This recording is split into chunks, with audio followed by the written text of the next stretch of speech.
What's up, awesome people? Short video lang tayo ng aming short ride to our go-to spot para magbike ng payapa. At dito yan, sa Dampalit, Naidadite.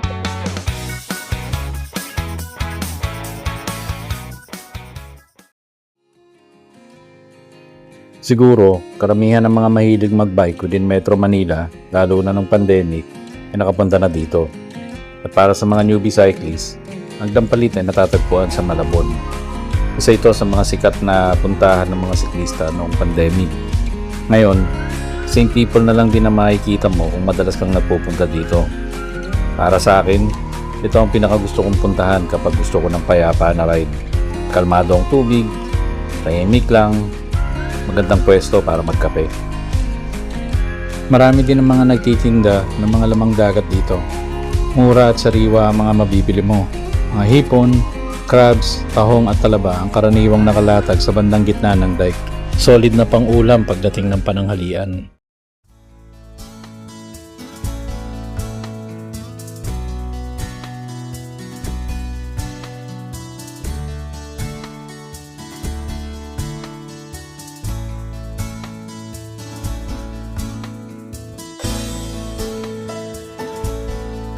Dito sa Dampalit, maganda din mag-ensayo, lalo kung nagpapalakas ka sa bisikleta. Dahil sa haba nitong mahigit 8 kilometers, makakapag-ensayo ka ng maayos dito. Lalo na kung weekdays, dahil kaunti lang yung nagbabike. Merong grupo dito na laging nagpepeloton na pwede mong kapitan. Sakto tong lugar na to para mag-build ng core muscles.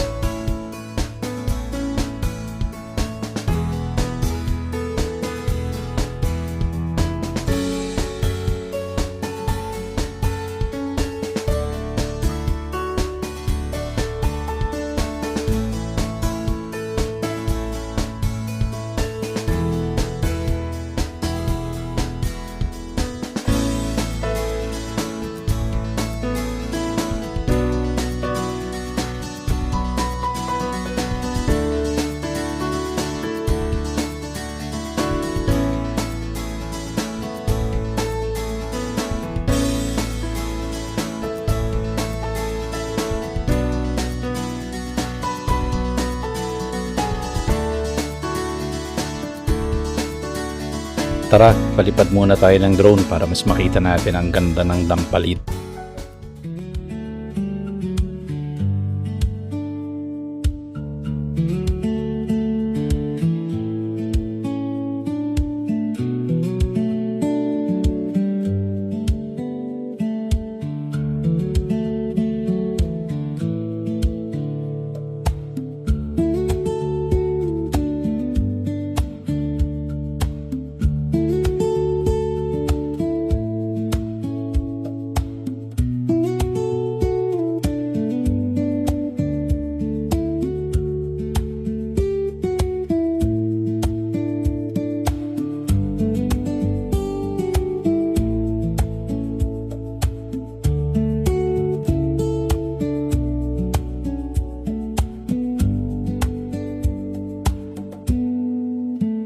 O diba ang ganda?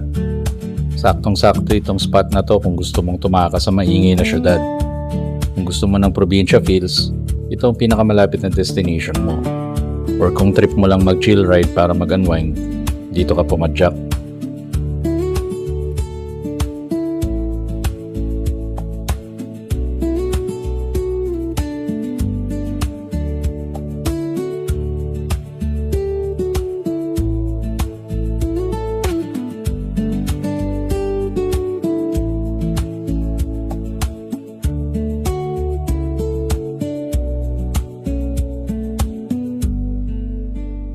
Gustong gusto din ng wife ko na magbike dito. Kasi dito siya nakakapadyak ng walang halong kaba. Dahil bihira lang ang mga motor or sasakyan dito.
Matatapos na naman ang umaga at pabalik na ulit kami sa realidad.